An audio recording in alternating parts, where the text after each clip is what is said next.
正啊正啊！嗱，呢個咁樣嘅景觀，你又覺得正唔正呢？望住金鐘湖綠道水庫同埋嗰個兒童公園，成個五桂山全部望晒呢個景，你中唔中意？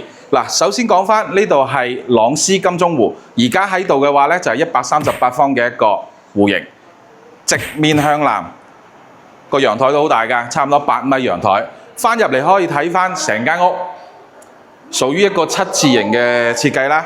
咁個開間係非常之大嘅，又屬於橫廳，做到4間房。咁跟住呢邊咧，呢個位置咧係可以做飯廳啦、廚房啦。呢間屋嘅最大嘅特色係乜嘢咧？佢係做到恒溫恒濕24小時，甚至乎1年365日，你完全唔需要開冷氣，亦都唔需要安裝冷氣嘅。咁佢有套系統可以24小時新風入嚟啦。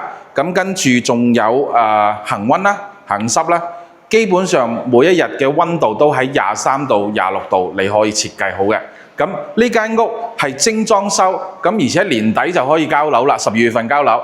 咁呢個咁景觀呢，又望住金鐘湖綠道公園喎，哇！真係好正。而且佢嘅小學範圍呢喺邊度呢？朗晴小學。咁如果你 OK 又覺得呢度就腳嘅話呢，而家仲有貨量俾你揀，咁要快啲嚟評論區同我講咯喎。咁 OK，咁今期就到呢度啦，下期再見，我係老新，拜拜。